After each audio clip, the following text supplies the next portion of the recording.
Ora boas pessoal, como é que estão todos por aí? Espero todos porradaços. E passamos aqui para o vídeo. ISS. Viva a NASA e viva estas gente genial.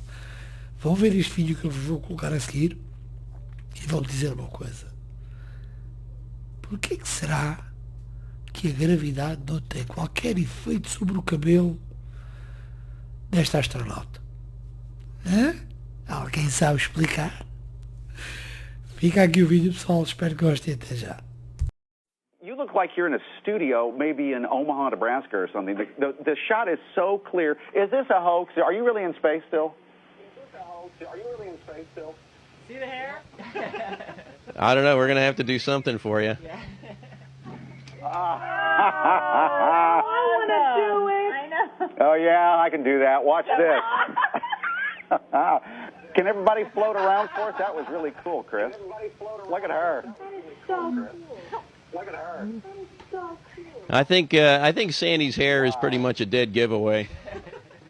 I think Sandy's hair is pretty much a dead giveaway. The ISS is the worst NASA production to date, bar none. It is a sloppy, illogical, has massive technical issues and even larger plot holes. So many, in fact, it is difficult to know which to address first. Where do I start? Alphabetical? Chronological? Order of importance? The first one that springs to mind is probably the most ridiculous. It is what I like to call ISS hairspray. Remember earlier when I said nerds watch everything? That now includes all footage from the International Space Station. On that station, there are a lot of things that do not make sense, including the very station itself. Let's start from the inside and work our way out. The ISS is supposedly in zero gravity, which means all loose items inside should have a certain flowing feeling about them. You can see this in zero-G planes that people sometimes rent. It is a kind of like being in a swimming pool, where things like long hair act a certain way. Only women on the ISS have long hair. Technically speaking, I challenge any engineer on this. No one on the station should have any hair at all. It does not make sense. Hair of any length would break off and quickly clog the air filters. It would get everywhere. There is a reason why public swimming pools require shower caps, yet NASA lets it slide. I will too in order to move to a bigger issue that stemmed from this slide. Now that long hair is allowed on the ISS, you have to deal with the zero gravity issue visually. In true zero-G, long hair flows like it was in water. You can see this in zero-G plane footage. Hair flows naturally to and fro and is expected. This is not the case with the ISS. The women's hair almost invariably stands straight up, like the Bride of Frankenstein. I know that reference dates me. I'm older. Their hair is literally permed, or at the very least sprayed to death. This is what I like to call a production risk. It is unnecessary and reckless. If you are staging a zero-G scene, there are a number of ways to visually deal with hair. You can pull the hair back into a ponytail. You can wear a cool NASA hat, or any other logo you would like to endorse. As mentioned above, you could make short hair mandatory for both sexes. The last thing you should do is set the hair in place. It never looks natural. Yes, it can be done to add a cheap zero-G effect, but you do not have to do it because the public already believes you are in near-Earth orbit. Again, all of this is easy to find. Simply search ISS hairspray. After that, you could look for ISS green screen, where the technical issues never stop because NASA is fond of giving live interviews to media and school children. One of my favorites is watching an ISS member reach for and put away a hat on the other side of the room, even though he never grabbed it. You see, the floating hat was CGI and the monitor layer glitched. I cannot do it justice here. You will find it. You look like you're in a studio, maybe in Omaha, Nebraska or something. The shot is so clear. Is this a hoax? Are you really in space still? I think Sandy's hair is pretty much a dead giveaway.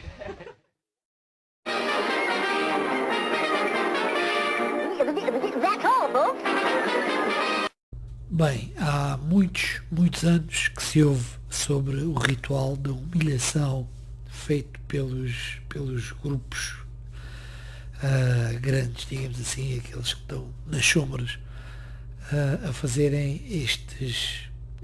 literalmente uma humilhação. É um ritual que humilha, e desta vez, pelos vistos, o escolhido foi Cena, e foi há 2 dias atrás. este vídeo.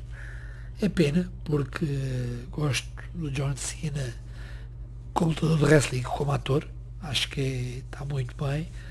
Só que, pelos vistos, todos eles, muitos deles têm que passar por isto. Muitos mesmo. Se vocês pesquisarem um bocadinho, irão encontrar muito material deste, infelizmente. Fica aqui o vídeo. Isto passou-se na entrega dos Oscars e é brutal, infelizmente. Boy, Hollywood is a weird town. I mean, does somebody want to explain to me what exactly took place tonight with John Cena parading on stage, butt-ass naked? I'll tell you what happened. What you witnessed tonight, if you watch this trash of an award show, is called a humiliation ritual. They took him, they've humiliated him now doing this. They humiliated him in Ricky Stenicki, where he's a cross-dressing creep, low-life nobody. They continue to humiliate John Cena in movies such as Blockers and Vacation Friends, where he's a drug addict, where he's an alcoholic. I mean, this is the guy who was squeaky clean in the WWE, and for all the ups and downs of the WWE, he was the golden child. He was the guy that when he was dating Nikki Bella, he had her sign contracts based on living together. This guy was all about image. He is the Make-A-Wish all-time wish maker. This guy. And what's he doing? He's parading around with Jimmy, who's got a whole bunch of question marks to his name. What you saw tonight, and this may continue going on, but what you saw tonight was pretty much the climax of this humiliation ritual without full frontal nudity. I mean, this guy, he's on stage in front of the entire planet if they tuned in. What self-respecting human being does this? I mean, really, has the guy sold out entirely? I don't think that he's a bad person. I've always thought John Cena was a good guy, and I still do. But man, John, let me tell you, dude, you are caught up in the wrong crowd, and they are humiliating the hell out of you. Bem, este próximo vídeo que eu vou colocar aqui, vocês vão dizer assim, está fixe, passei assim e tal, a rapariga está a fazer um passeio, ok.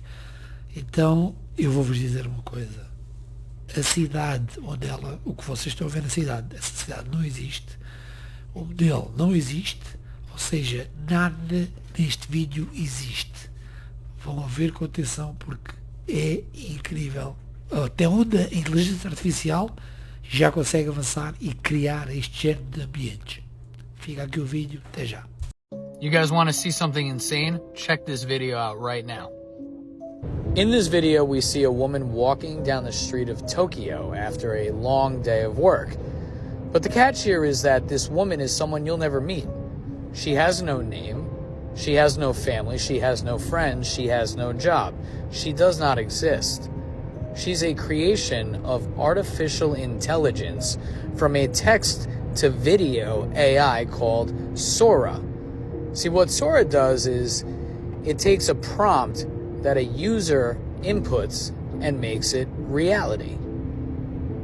You'll see many images on your screen, many real-life occurrences, but none of them have actually happened. None of what you see on this screen is real, but yet it feels so true, so accurate. It feels like something you would see, something that you have seen in our own real world. But none of it is true. None of these images are anything more than computer generated. Everything that you've seen here is not real. You cannot touch any of this. These people, these animals, they're not real. But what they are doing is they're building the matrix for everyone. The simulation that everybody talks about, that they question whether or not we're living, it's coming. They are getting it visually ready first, and then they're going to start with all the sensors across your body, in your mind, and they're going to make you feel as though you're actually there. You watch. This is all coming. Quem é que já ouviu falar em falhas na Matrix? Falhas na Matrix são quando há situações que acontecem fora do normal, ou seja, algum género da normalidade que normalmente é gravada. Vejam esta filmagem que alguém gravou no autocarro e é extremamente impressionante. Este género de parece uma máquina a funcionar, um robô, algo assim do género. Está muito bom. Fica aqui o vídeo, até já. Woman stuck in a loop.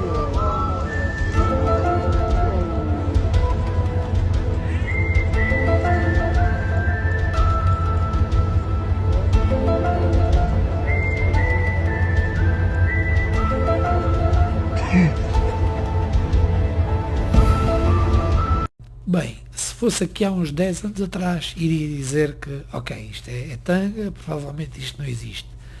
O facto é que grandes astrónomos, ou pessoal dedicado à ciência, já ouvi dizer que sim, que isto é verdade, e que inclusive não é só este género de portais, este género de passagens, temos aqui muito perto da Terra, mas mesmo muito perto da Terra. Vou-vos deixar aqui um vídeo a falar um bocadinho sobre isso. O estudo que está a ser feito sobre estes de portais ainda é muito escondido, mas eu acredito que à medida que se for conhecendo e percebendo, isto vai provavelmente vindo mais ao de cima. Fica aqui o vídeo, espero que gostem. Até já.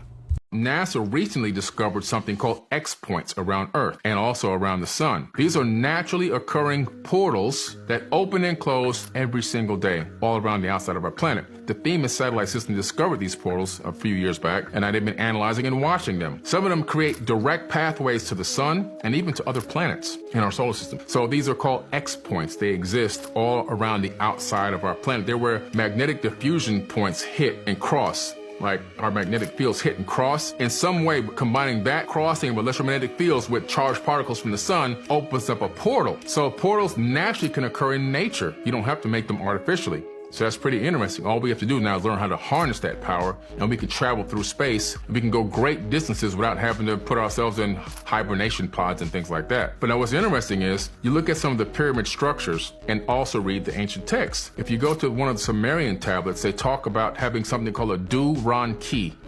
It was called a bond heaven-earth. E aqui vamos para o Egito. Egito, claro. As pirâmides do Egito. É uma daquelas curiosidades que nunca quer calar, não é hipótese. É falta de conhecimento que a gente tem sobre o assunto é muito grande.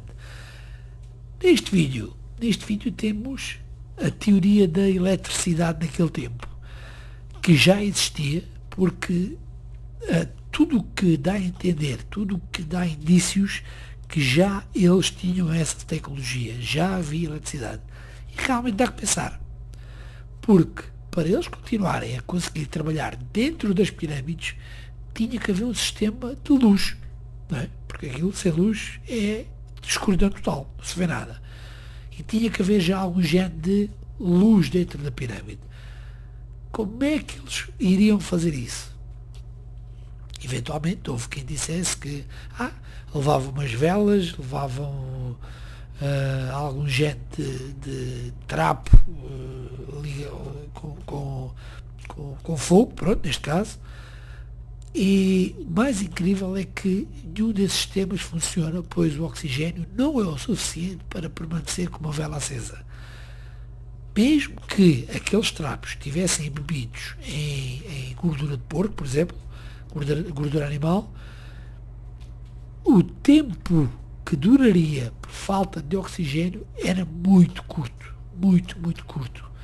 Então, qual a verdadeira solução? Fica aqui a pergunta. Até já, pessoal.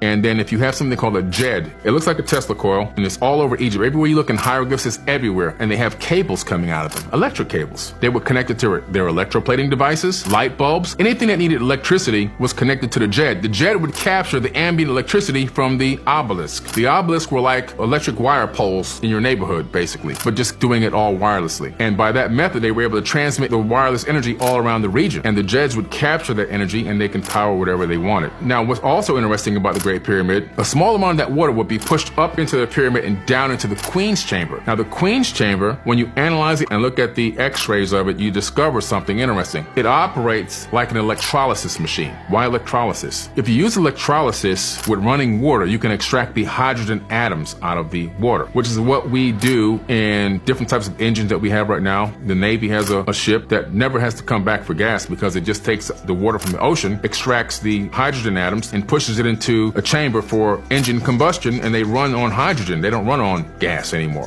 Ora bem, já falámos sobre este assunto e volta aqui para podermos aumentar a nossa dúvida do que realmente é a Lua.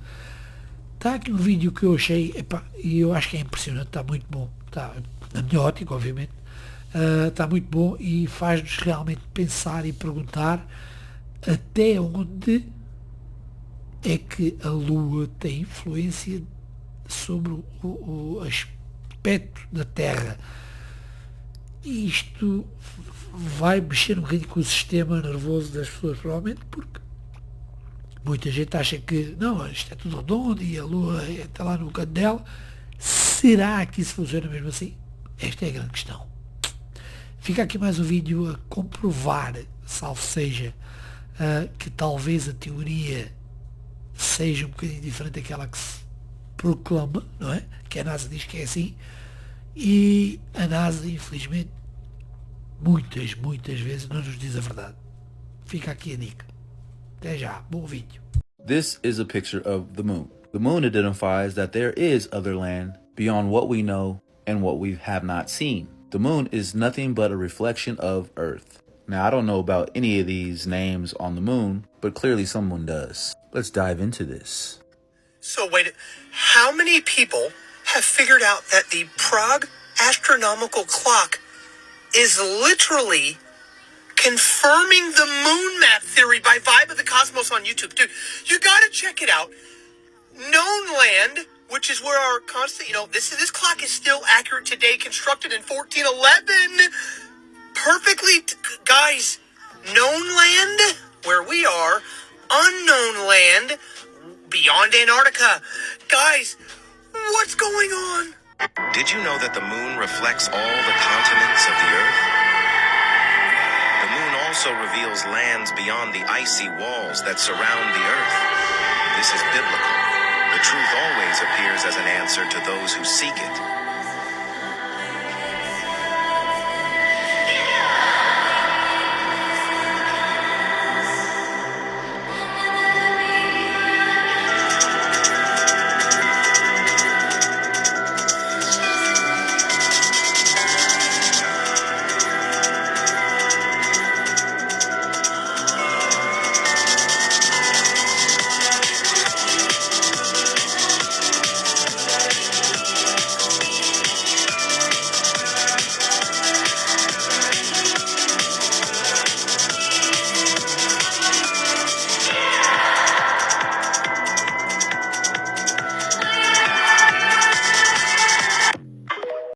Aqui neste vídeo deixo-vos outra teoria. Será que aquilo que a gente conhece como extraterrestres, ou greys, os cinzentos, será que somos nós em 45 mil anos? Isto é uma pergunta fica. Claro que isto não tem um fundo de verdade, nem de ciência tampouco. É apenas uma teoria, mas ao longo dos anos tem vindo a crescer um bocadinho. Seja lá por que razão for, tem vindo a crescer. Então fica aqui um vídeo que eu acho que está bastante interessante e retrata um bocadinho esta ideia de que os tais extraterrestres que a gente conhece, né, os UFO, no fundo serão nós, mas no futuro. É isto. Fica aqui o vídeo, espero que gostem. Até já. 2/3 of the world's population and led to the extinction of many species. The surface of the Earth was in ruin. The volcanic ash had poisoned the atmosphere and blocked sunlight for years. The entire food chain collapsed. But humans didn't go extinct. The survivors went underground and rebuilt civilization.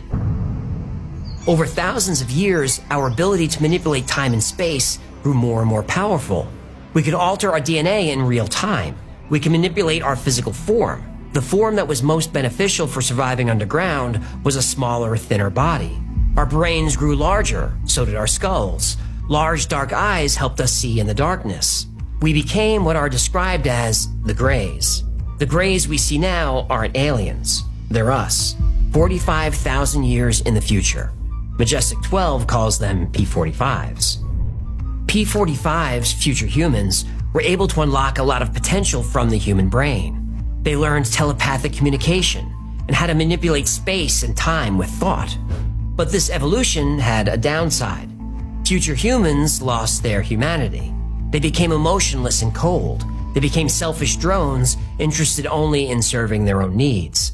People who've been abducted by Greys describe them exactly like this, uncaring and almost robotic. They're experimenting on humans to improve their own future. The experiments focus on human DNA analysis and how that can be spliced with P45 DNA, or even other animals' DNA, in order to improve their own genetic future. But here's where it gets scary. The P45 Greys wanted that cataclysm to happen in 2012. They still want it. They need it to happen so they can come into existence. Yeah, but it didn't happen. No, it didn't. Kaela, the P52 alien, had the looking glass machines turned off for a few years. Why? Well, it was using this technology that created the disaster in 2012. The artificial wormholes were disrupting the magnetic energy of the sun. So we're safe now, right? Oh no, we're not safe. We're not safe at all.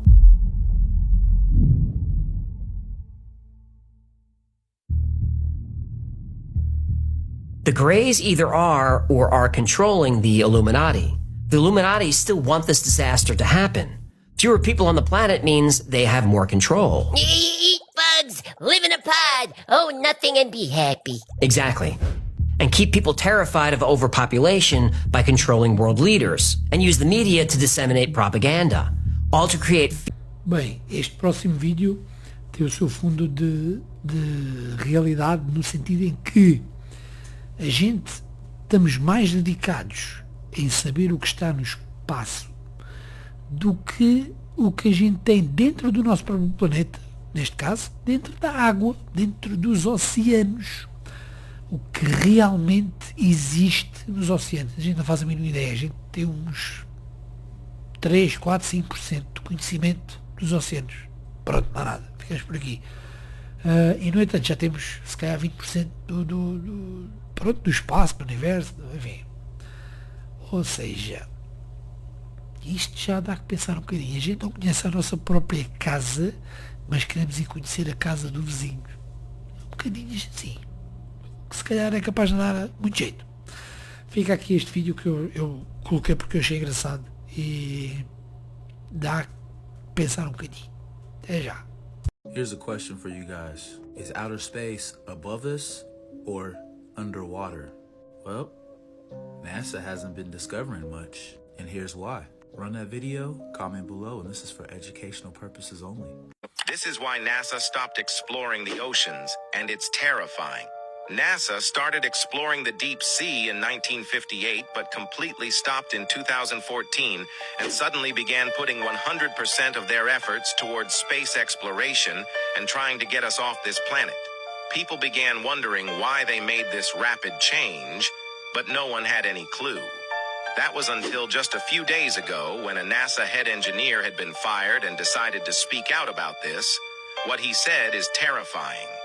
He explained that in reality, NASA had nearly 68% of our oceans completely explored and mapped out. But that's when they stumbled upon something unusual. They had found a cave opening beside Hawaii that leads to a massive underwater ravine which is nearly 50% deeper than the Mariana Trench. NASA then developed advanced submarines capable of going that deep and submerged. On their way down, they saw many weird creatures which exist nowhere else, and strangely, all the species that they saw were nearly 3 times larger than usual. They then continued down, and that's when they saw yet another enormous cave. When they pointed the submarine flashlight inside, a massive eyeball was staring straight into their souls. The eye was the size of a house, and nothing like they had ever seen before. The scientists got terrified and immediately went back to the surface. The engineer also shared some photos of this, which are too shocking for TikTok. To see them comment, view photos. A primeira vez que eu vi esta imagem foi nos Alienígenas. Não sei se vocês se lembram disto, estava no História, não sei, acho que ainda dá no História, acho eu, uma coisa assim, um canal qualquer deles.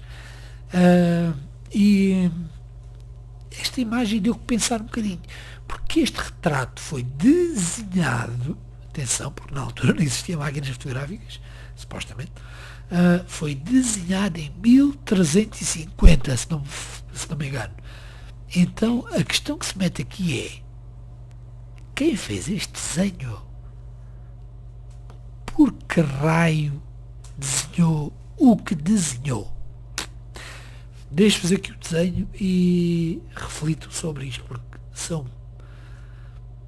é outra época, outro tempo, e quem desenhava normalmente, digo eu, ao pormenor daquilo que via. Portanto, o que é que ele viu? Fica aqui o desenho. Até já, pessoal.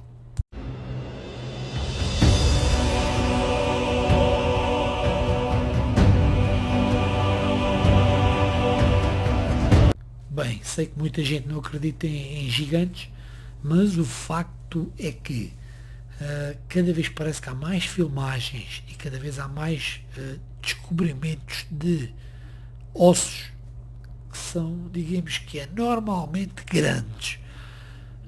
São dinossauros? Será que são dinossauros? São de um animal qualquer que era extremamente grande? Será? Ainda assim, extremamente grande. Enfim, dá que pensar. Está aqui um videozinho engraçado.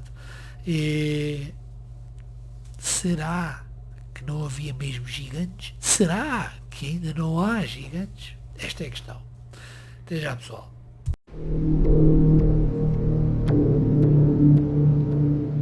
Oh, but we may actually have, my friend. We may already have. Let's take a second to get a few people mad out there with these photos of excavated giant bones found all over the world. But why would they be mad? Oh, it's because these are fake. That's right. Every one of these photos of giant bones have been deemed fake, but I'm gonna show you the real ones. Photos like this are claimed to have been part of an archaeology Photoshop contest back in the day, but were they just part of a cover-up? Let's start off easy. These 6.5-foot femur bones are confirmed real and weigh around 1,100 pounds. But they were of course labeled as dinosaur bones, belonging to a species called sauropods. Real convenient being able to just slap a dinosaur label on any potential giant remains we ever find, huh? A lot of people will say, it's only one bone, where's the rest of the giant then? Oh yeah? Where's the rest of the dinosaur, motherfucker? But you know what, they might actually be dinosaur bones, so let's not jump to conclusions yet. Like this two-headed mummy discovered off the coast of Argentina in the 1600s, measuring 12 feet tall and currently on display in a museum, confirmed by many physicians to be real. Now there's this, a giant skeleton over 23 feet tall, uncovered in Ecuador and 100% confirmed real, which was later dismissed as an ancient sloth? Like, come on, they're just making shit up at this point. Another photo from Ecuador, kinda blurry I know, but almost no evidence pointing to it being faked. Here's a giant footprint fossil in South Africa, 4 feet long and estimated to have belonged to a being 24 to 27 feet tall. And finally, there's this,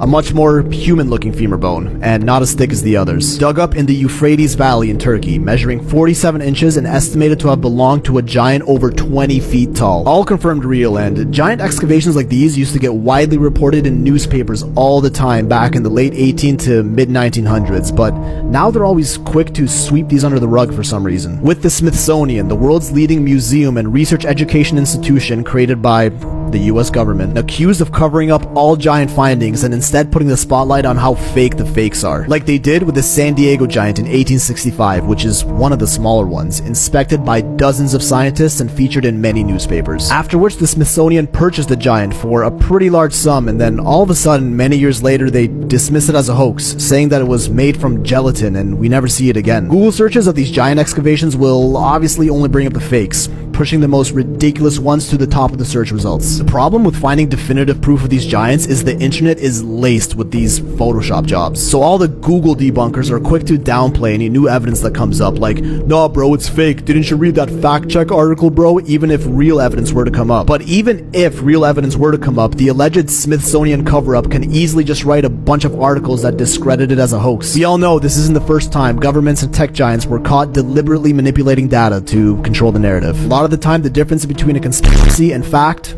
is time. Now, I'm not saying this is 100% one of those cases, but keep that mind open, people. Bem, agora deixo-vos aqui com o último vídeo. Este é mais para descontrair, porque a sensação que me dá é que ele deve ter cola nos pés, não faz a mínima ideia. O facto é que o monge sobe uma colina de pedra com uma facilidade enorme e vê-se ali o pessoal meio que atrapalhado a subir com cordas. Dá que pensar um bocadinho. E pés descalços. Dá que pensar um bocadinho, está engraçado, aquele é o superpoder dos monges. E fica aqui este vídeo. O homem deve ter ali umas ventosas, algo ali debaixo dos pés para fazer aquilo com tanta facilidade. Fica aqui o vídeo, espero que gostem. Até à próxima, um abraço e fiquem bem. เพิ่งเขาดูจับสลิงกับจับเสื้อกันที่ตายแหละ